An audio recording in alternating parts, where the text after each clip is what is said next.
Hey, Kermit Weeks here, Fantasy of Flight, and got an interesting little video coming up. We had a visit with somebody. Unfortunately, I was out of town.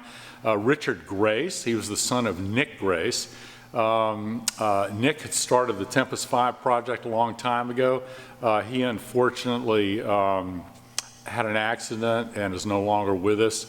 Eventually the airplane went for sale. I had a great opportunity to end up acquiring it. And since that time, Richard Grace, his son, had been working on a Tempest II project. Of course, we have them here both side by side. And Richard wanted to come over. He had a few questions about some things on the project that he was working on in England, and came over and had a chance to look at it. So let's enjoy his visit. All right, everybody, Paul Stetzel with Weeks Aircraft, and we got a special guest today, Richard Grace from Leasing Limited. There's Richard. Hello. Just flew in yesterday from the UK, and he's here to look at our Tempest II. I guess they have a project they're working on. They have to get some information off of it. Tell a little bit about your company and what you do. Yeah, so we just we maintain a number of World War II single-engine piston fighters.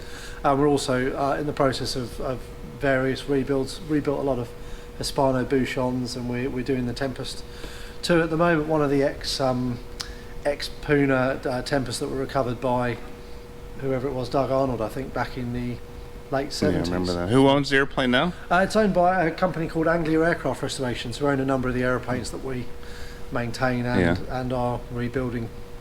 So yeah, busy times. Cool. Well, we're going to show them around a little bit here. Yeah, it's they're lovely hangars, well insulated. There we go. Yes! Oh man, it's not every day that you see them sitting together. two Tempests right next to like the prototype Tempest II and the only surviving Tempest V in private hands. What exactly you're looking at? So yeah, I mean, we're putting we've got this is very cool. So we've got the back ends all together up to here, more or less the integrating structure in there, the tubular part. Yeah. And then this actual tubular cockpit section, including the engine frame, has all been made. All the tubes have been plated, but now we're just taking it back apart simply to paint it and then put it all back together again. Yeah. What I need to find out is on each of these joints, you see down here you've got bolts going into ferrules and then tubular rivets. It's just a case of what's what, because it's not actually on the drawing anywhere as to whether it's a bolt in the hole or whether it's a tubular rivet. And if there's a little bracket for a little clip or something. Struggling to find these on. Exactly, that's what we need to know.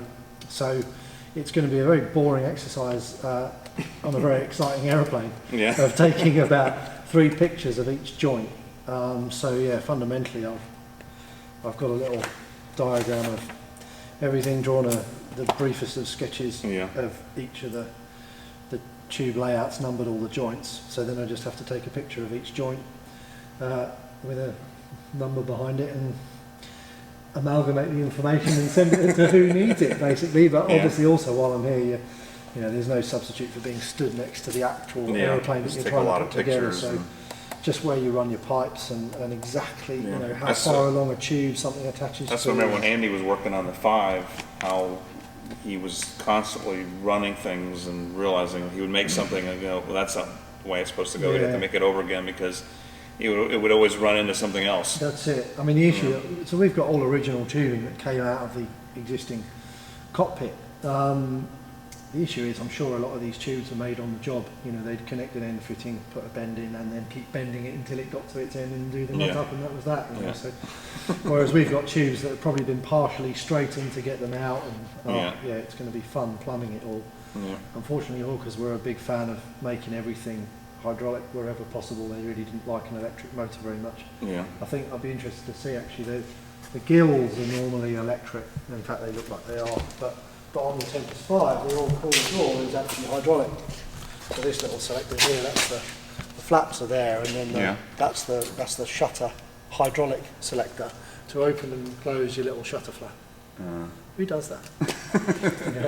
Is that acceptable behaviour? Yeah, so that's got a gill motor on it, so it's the same as a Seafury basically. other than it's got these crazy double gills, which are kind of cool. But it's a lot closer cowled than a Sea Fury, interestingly. You know, you always assume that the Tempest II and the Sea Fury are going to be so similar inside, and they are. But they're not. Anything but. Is there anything interchangeable between the two airplanes? So the sleeves in the engine are interchangeable between a Centaurus 5 or 6 and a Centaurus 18, which is really useful because the sleeves are always the problem. But, you know, other than that, you're dealing with trivia. There's occasional sequencing hydraulic valves, things like the fuel selector down there. That actual teleflex control is the same unit because it's the same unit on every aeroplane. But really, you know, you're dealing with a very small number of interchangeable components on two aeroplanes that fundamentally look very similar. But that's the British way. Let's overcomplicate it. Make it all. Now you actually have some history with the 5, don't you? Yeah, so my father bought this aeroplane.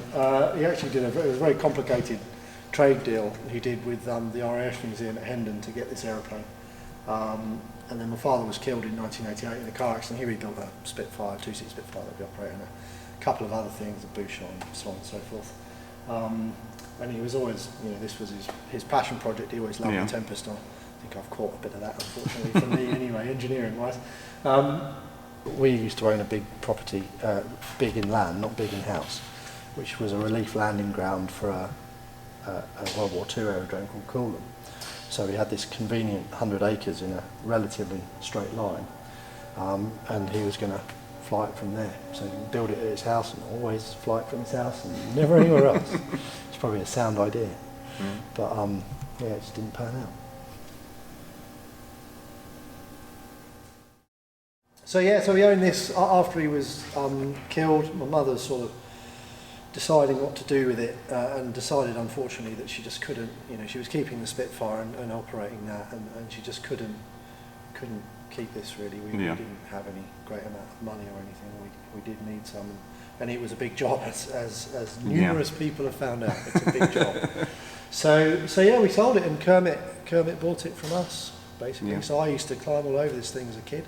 Used to sit in our workshop, all the sabres sitting in there as well.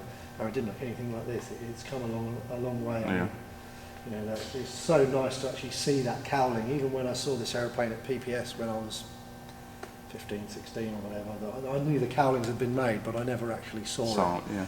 And that is just, that makes the aeroplane really, doesn't it? But, I mean, this is the only, as I'm sure you know, this is the only Tempest V, you know, genuine aeroplane, complete aeroplane in civilian ownership. The only other one dangles from the roof, I think, still in the RAF Museum at Hendon, which makes me shed a tear. So no, it's nice to see it. It's nice to see that it's sort of come along so well. I mean, I know it's been on the go for a long time, but unfortunately that is the story of the Tempest. You know, no one has successfully flown one of these airplanes ever since like 1947 or something. I think this was probably the last one to fly, actually. Wow. I would think, because this was flying post-war. Maybe no, because the Indians were operating them up until 56. I think, so I suppose that's right. Indian Air Force had them. One of those ones.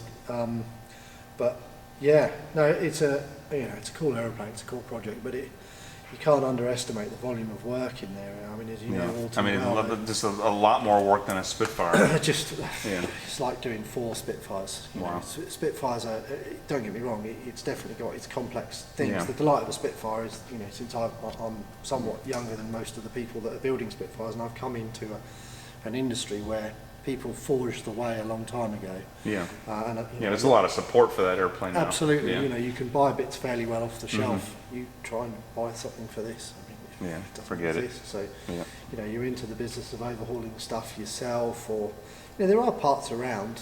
You can locate the odd bit here and there, but nothing meaningful.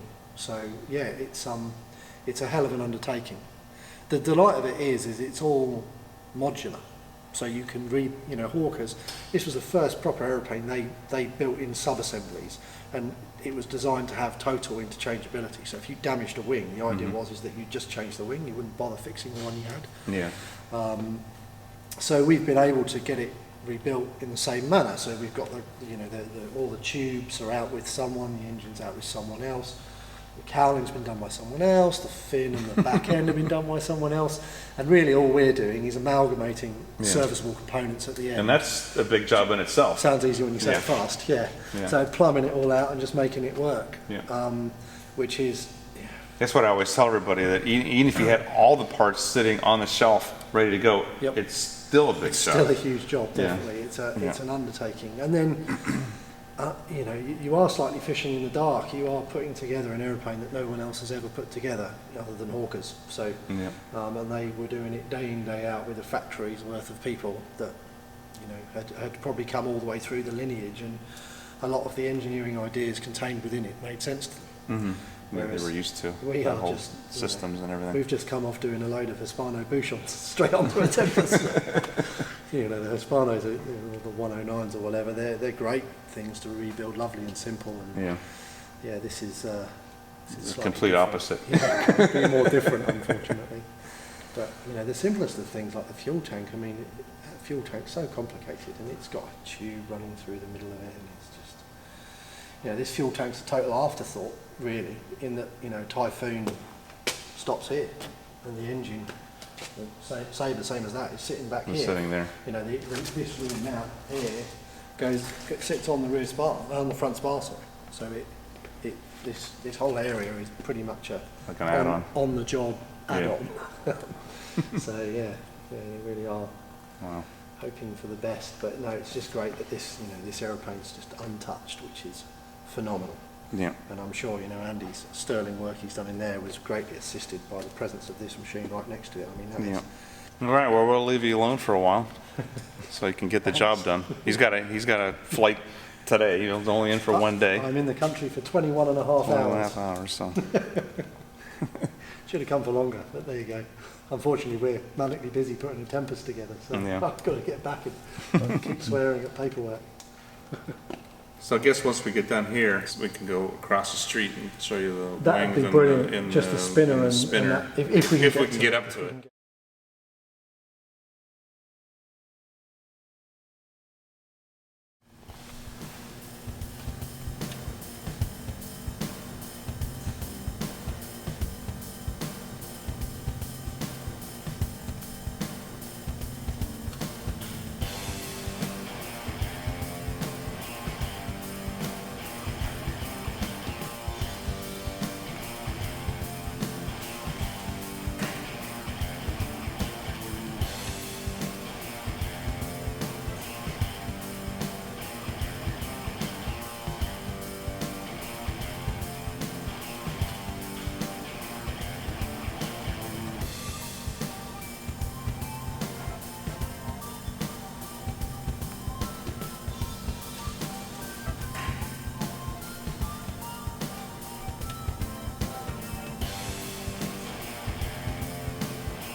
Now, Richard, you almost finished up there? Just getting the last bits now. Cool. Very, very close. Yeah. Think you have to come back, or? I think I will probably. It's fairly inevitable, unfortunately. It's so complicated that it's just. I'm sure you're going to miss something. No matter what I've got, I'm sure that I won't have enough. But it's no. Thanks so much for for the access. Really grateful. Any time, give us a call, send us an email, and you can come back. Yeah, I mean, maybe if it's just a couple of bits, I can just send you the picture of the bit I need, and you can we help can me do out. that. Yeah, I can easily do But that. I think this trip's been really, really helpful. And I think another one like it will probably knock it on the head. But super helpful. Thank you so much. Sounds good, man. No problem. We'll see you in a little bit. Thanks.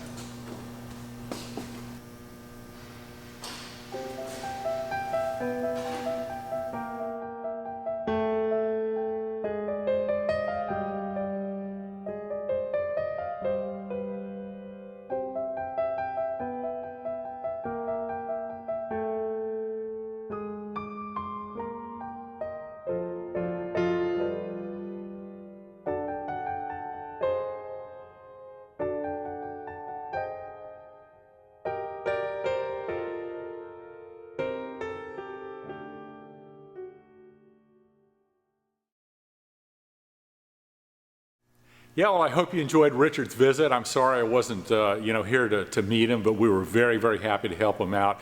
As you know, there's very few Hawker projects on the planet right now. We've got really the only Tempest V.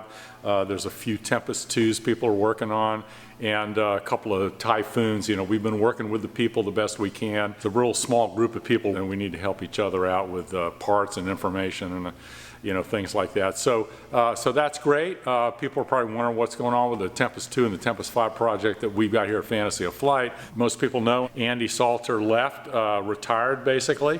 He was working on both of these. He was a great resource. Currently, nobody's doing anything right now. Our focus is mainly working on Fantasy of Flight Act 3. I've got to work on creating a successful business that'll perpetuate and sustain itself. So that's what we're working on. Stay tuned, and one day we'll be back on talking about working on these airplanes again.